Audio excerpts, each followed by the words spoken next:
Yesterday, I had a doctor call me and ask me why, when he's giving his patient a methylated B, does she feel good at first, but then she gets a headache a little while later?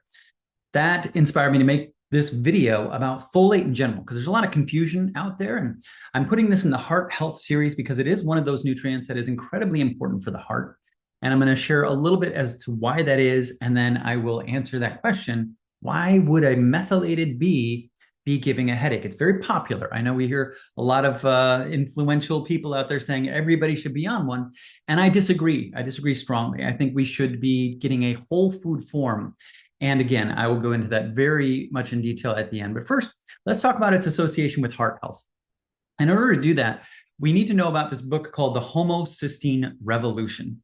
Now, what this MD was talking about is the fact that, look, cholesterol might be an issue, but the cholesterol can't be an issue unless there's damage to the vasculature in the first place for that cholesterol to accumulate in. So he said, what is the thing that's causing the damage? And oftentimes, this could be one of them. So if you're looking to get your heart health 100%, you should probably know what your homocysteine levels are. It applies to your mental health, your brain health, but especially your heart health. And this is just from a presentation I do on homocysteine in a cardiovascular series, but here's some of the research just saying that the high levels of homocysteine are associated with increased risk for endothelial dysfunction, meaning your veins having problems, and vascular disease, right? When that disease is there, there's damage there, that provides the opportunity or the need for something to come and try to plug that hole in your veins. And oftentimes your body uses cholesterol for that. So let's look at homocysteine. It's not a terrible thing. It's not that we don't want it, because our body makes homocysteine for a reason. And it makes it a lot of times so that we can convert it down to something called glutathione. Glutathione is our master antioxidant our body makes. So we definitely want that. And your body can actually take homocysteine and methylate it, as they talk about, back up into something called methionine. And this is where the folate is so important. This folate is essential for this conversion of the homocysteine back up to methionine. And you also need a lot of B12. Both of those are going to be very important. If we don't have this converting back to methionine or down to glutathione, and we get high levels of homocysteine, that is imbalanced. And that can be the thing that is pulling and poking holes in your veins to try to balance itself out. Very simple.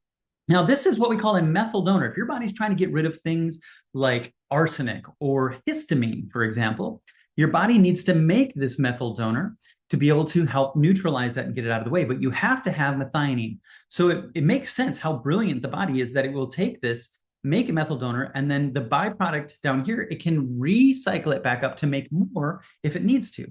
Now, you may also need a lot of vitamin B6 to make sure it's going down this way. And one of the things that I found to be the most important to help people with that is a whole food folate. Now, I'm going to give you three options as to the foods. The first one I want to tell everybody about it, and I'll never miss an opportunity, is possibly the world's #1 longevity food, and that is beans. Beans are a great source of folate. In one 5-country study financed by the World Health Organization, they found that eating 20 grams of beans daily reduced a person's risk of dying in any given year by 8%. Now, that is encouraging at the very least. Now, I often say asparagus is also a great whole food source. So when I have somebody who potentially maybe what we call the low folate biotype, those are the people who are most at risk for adverse thoughts when they are on an antidepressant medication. I immediately say, please eat high folate foods, things like beans and asparagus. Now, if you're not willing to eat those foods, that's fine. I get it. There are companies out there that will help create these different supplements for you so that you can just take it in a pill pre-packaged for you. And one of those is a company that just came out with one. It's not even available online necessarily yet at the time of this recording. And it's called Whole Food Folate. And so that gives you an excellent source of B12 and folate so that we can get both of those things done. In fact, I have a vegan in my clinic, and she was delighted that she found something that can deliver her 100% of her daily need of B12 in a whole food vegan format, because this is just 3 foods. This is golden chlorella, it is organic collard greens, And the third ingredient, let me look at it again, is organic turnip greens. Okay. So this does support methylation. It supports healthy aging. And of course, it's powered by superfoods or whole foods. Now, I talked about answering that question earlier about why a methylated or a pre-methylated bee could be a problem. Now, when we methylate, now bear with me, it's a little complex, but part of methylation is tightly wrapping up our DNA so that we don't have genetic expression. If we have genetic expression, then we have these transporters in the brain that help to remove excess neurotransmitters, things like serotonin, things like dopamine, right? Help them move on to their next life cycle. But if we don't have those transporters, we can run the risk of having too high of these neurotransmitters in our brain. And that would be called something like serotonin syndrome, right? And that's when it's really not a pleasant thing. That could definitely lead to a headache. So if this person is taking a pre-methylated bee and they're reducing their ability for their genetic expression to get these transporters in the brain to bring balance to the brain, you can see why that's not a good thing. We've thought for far too long that all of this depression is due to low levels of neurotransmitters, but also it can be too high because they're not getting cleared out. This is a very important point. And that's why a whole food form, whether it be beans or asparagus or this, is one of my favorite things to bring into everybody's life, not just for their mental health, but for their heart health and their brain health.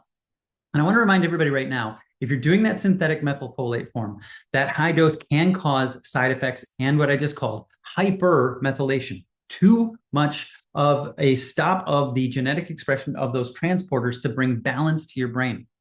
Now, the other end of that spectrum is the synthetic folic acid. There are a lot of companies out there that put that in there. Now, the problem with that is it requires 4 enzyme conversion steps, and it is much less safe for people who have what most people are thinking about when they think of a methylated bee, the MTHFR, single nucleotide polymorphism, or SNP.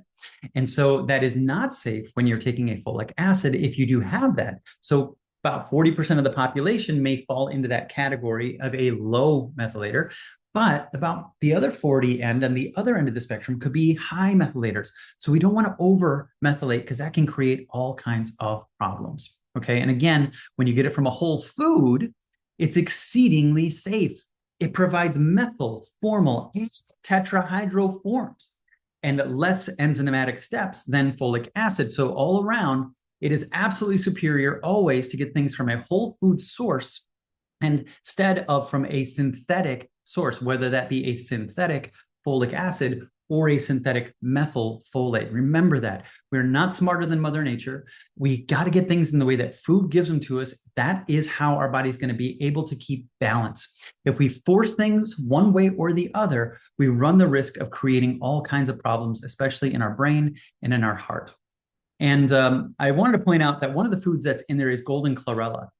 And I found this really excellent article on the potential of chlorella as a dietary supplement to promote human health. And it's very encouraging, all of the details that are on here, but there's multiple things. And look at it here. We've even got vitamin B12, vitamin D2. There's so much more in there. And just to kind of finish it off, there's this one article that I found about 9 impressive health benefits of just the chlorella.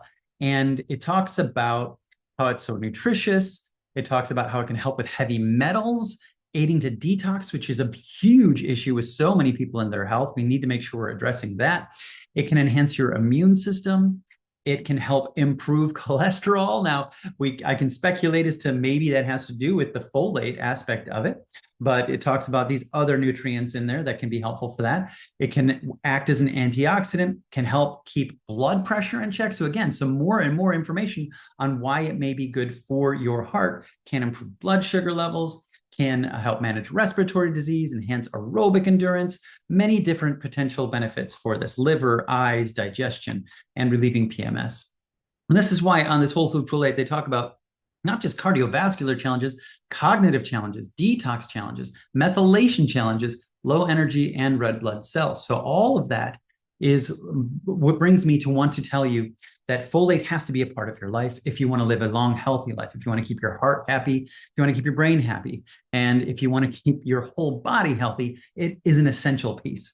So keep an eye on that. know your homocysteine levels. And if they are higher than they should be, then maybe you need more folate. I would recommend a whole food form. And like I said, whether that be beans or asparagus or a supplement that provides it for you in a very simple and convenient little package for you to take, make sure that you're keeping that in the mix so that you can keep your heart as healthy as possible for as long as possible. Thank you for watching the Heart Health series. If you have any questions or comments, or you'd like me to clarify anything more on this, I'm more than happy to do so. Just leave me a comment in the comment section and I'll make sure that I respond. Have a good one.